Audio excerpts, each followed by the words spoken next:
नमस्कार साथियों, स्वागत है आपका अपने ही यूट्यूब चैनल बीरू एकेडमी पर। डियर, आज हम बिल्कुल क्लियर करेंगे केबीएस का जो फॉर्म आया है 2022 और 23 का, जिसका नोटिफिकेशंस कल देर जारी किया गया। उस संदर्भ में एक एक डाउट आपका क्लियर होगा। बीएड के छात्र लिए जाएंगे, बीटीसी छात्र या एनआईओएस डीएलएड का भविष्य आखिर क्या है, आखिर जिसमें लिखित परीक्षाएं हैं वो कितने अंक की होती हैं, किस प्रकार से इसमें इंटरव्यू का प्रोसेस है, और ग्रेजुएशन में कितने % अंक होने चाहिए, और जो एज का रिलैक्सेशन है इसमें किस आधार पर किस प्रकार से आप किन किन वैरायटियों को क्रॉस करके तब आप फॉर्म फिल कर सकते हैं। तो वीडियो पर अंत तक बने रहिएगा, एक एक डाउट आपका क्लियर होगा। इस वीडियो को देखने के बाद आपको किसी भी प्रकार के केबीएस संबंधित किसी अन्य वीडियो देखने की कोई जरूरत नहीं पड़ेगी। चैनल पर पहली बार जितने साथी आए हैं तुरंत सब्सक्राइब करके बेल आइकन प्रेस कर दीजिए। आइए आपको दिखाते हैं पूरा मामला। आप देख पा रहे हैं ये आज के पेपर में एक कटिंग आई है। केबीएस में यही सारा डाटा बताया जा रहा है, कितने पद हैं, जूनियर की और प्राइमरी की अलग अलग वैकेंसियां हैं। तो हम पहले बात कर लेते हैं, ये सब पूरा विषयवार वर्ग सब डाटा अभी आपके सामने पेश करेंगे। ये आप देख सकते हैं केंद्रीय विद्यालय संगठन के द्वारा ये ऑफिशियल लेटर जारी किया गया है और इसमें साफ साफ मेंशन है कि जो टोटल जगहें हैं वो 6614 ही आप देख पा रहे हैं। इसमें unreserved, OBC, SC, ST, EWS सब की अलग अलग सीटें बाकायदा दी गई हैं। और इसके जो फॉर्म फिल होना है डियर, वो इसी आने वाले 5 दिसंबर से इसके फॉर्म फिल होंगे और जो 26 दिसंबर तक इसके फॉर्म फिल होंगे। तो आप समझ सकते हैं 5 दिसंबर से आपको डेट जो है फाइनल कर लेनी है। जो इसके लिए मेन क्राइटेरिया है उसकी हम बात करते हैं। ये देखिए क्राइटेरिया आ गया है 2022 का, और इसमें आप कोई ग्रेजुएशन में मिनिमम 50% अंक होना चाहिए। सबसे पहली सब्जेक्ट कॉम्बिनेशन होना चाहिए टीजीटी पीजीटी के लिए, और 50% अंक आपके अनिवार्य हैं। अगर आपके ग्रेजुएशन में 50% से कम है और आपने बीएड कर लिया या आपने डीएलएड कर लिया और आपने सीटेट पास भी कर लिया तो आप इसके लिए एलिजिबल नहीं हो पाएंगे। पहली बात आप नोट कर लीजिए। दूसरी बात आप ये जान लीजिए कि आप अगर फर्स्ट पेपर में फिल करना चाहते हैं फॉर्म या सेकंड में, तो दोनों का आपको सीटेट का जो ऑफिशियल पेपर होता है, सीटेट करवाया जाता है सीबीएसई के द्वारा, दोनों को पास होनी चाहिए पूरी तरीके से। लेकिन अगर आपने अभी डाल दिया इसमें इस बार अपेयरिंग को भी मौका दिया है। देखिए इसका अपेयरिंग का मतलब ये है कि सीटेट की एग्जाम 15 दिसंबर से होना है और ये जो परीक्षाएं हैं ये कहीं ना कहीं मई तक जाएगी। तो अगर आप दिसंबर में जो आयोजित होगा सीटेट उसको पास कर लेते हैं तो इसीलिए वो अपेयरिंग लिया है कि इसमें अगर आप पास कर लेंगे तो आपका फॉर्म ऑटोमेटिक आगे सही कर लिया जाएगा। देखिए ये पहला प्रोसेस हो गया। दूसरी बात अगर बात कर लें कि एज रिलैक्सेशंस की, तो कुछ छात्रों कमेंट आ रहे हैं कि कितनी एज ली जाए। तो अगर आप प्राइमरी की वैकेंसी की बात कर रहे हैं, सामान्य से है तो मात्र 30 साल उम्र रखी गई है।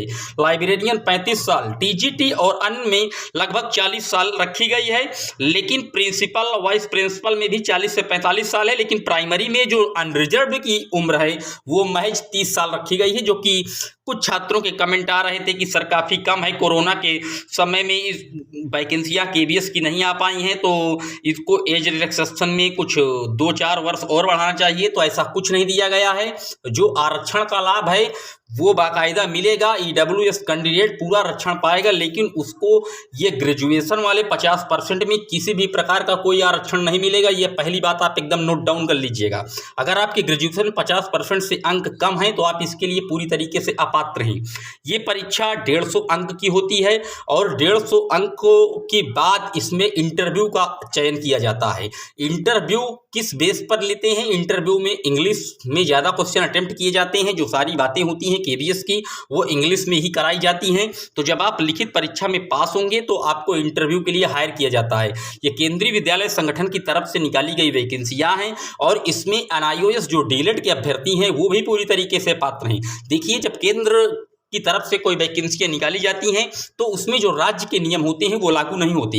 कुछ राज्य हैं जहां पर एनआईओएस से डीएलएड अभ्यर्थी अभी तक पात्र ही नहीं शिक्षक भर्ती में, लेकिन ये केंद्रीय विद्यालय से हैं, केंद्र सरकार की ओर से निकाली गई है, तो इसमें एनआईओएस के छात्र भी पूरी तरीके से पात्र हैं।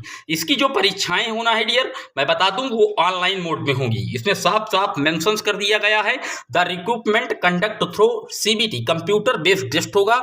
और जो माइनस मार्किंग इत्यादि की बात है ये अभी कंफर्म नहीं हो पाया है, लेकिन जैसा कि पता चल पा रहा है कि माइनस मार्किंग के चांसेज इस बार बन रहे हैं और उम्मीदें यही हैं कि माइनस मार्किंग होगी। और ये लगभग 10 या 20 गुना अभ्यर्थी ज़्यादा बुलाता है इंटरव्यू में, और फिर इंटरव्यू के जो अंक होते हैं उनको जोड़कर दोनों को मेरिट बनाई जाती है, उसके बाद चयन किया जाता है। तो सीटेट अगर आपने अभी तक पास नहीं किया है और आप केबीएस की सोच रहे हैं तो इस बार अपेयरिंग को चांसेस दे रहा है सीबीएसई सीटेट।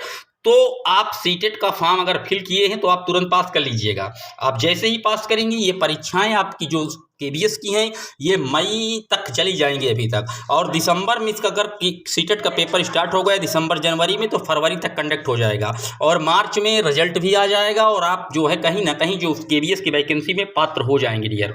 तो मामला ये है, आप समझ गए होंगे पूरा मामला। अगर आपकी कोई क्वेरी हो, कोई सवाल अभी भी रह गया हो तो कमेंट बॉक्स में मेंशन करके उसका उत्तर दिया जाएगा।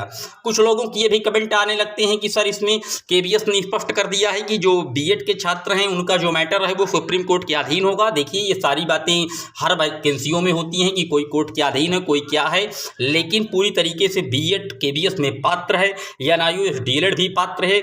2 वर्षीय पाठ्यक्रम डीएलएड या बीटीसी सारे सब्जेक्ट सारे विषयवार जितने भी वर्ग हैं शिक्षण संस्थानों की वो सब पात्र हैं। केवल उसके लिए आपको सीटेट एग्जाम को क्वालिफाई करना अनिवार्य होगा। सबसे बड़ा मेन पॉइंट यही है केबीएस का। सीटेट अगर आप पास हैं तो आप पूरी तरीके से पात्र होंगे शिक्षक भर्ती के लिए। एक एक डाउट आपका क्लियर हुआ होगा। कोई डाउट है अगर अभी भी कोई सवाल रह गया है, एज रिलैक्सेशन मैंने सब आपको बताया। बहुत जल्द इसके अकॉर्डिंग एक सिलेबस आएगा। देखिए सरसरी नज़र से मैं इसका सिलेबस बता दूं तो आप अगर यूपी से रिलेट करते हैं तो यूपी में आपने सुपर टेट का एग्जाम देखा होगा। सुपर टेट में जो सब्जेक्ट होते हैं सेम कंडीशन यहाँ पर केबीएस की भी होती है। उसी तरीके के सब्जेक्ट जो है इसमें कोरिलेट होते हैं। लगभग 8 से 10 सब्जेक्टों का एक घुला मिला जोल जो है इस पेपर में देखने को मिलता है। 150 अंक की ये परीक्षाएं होती हैं। 150 में आपको 70 से 80% अंक हरारत में पाने होते हैं, तभी आप जो है इंटरव्यू के लिए कॉलिंग किए जाते हैं। अब उम्मीद करता हूं एक एक डाउट आपका क्लियर हुआ होगा। कोई क्वेरी हो, कोई सवाल अगर आपका रह गया हो इससे रिलेटेड कमेंट बॉक्स में छोड़ दीजिएगा। फिर मिलेंगे नेक्स्ट अपडेट में। जैसे ही कोई बेहतरीन जानकारी आएगी सबसे पहले आपको चैनल के माध्यम से दी जाएगी। तुरंत सब्सक्राइब कर लीजिएगा।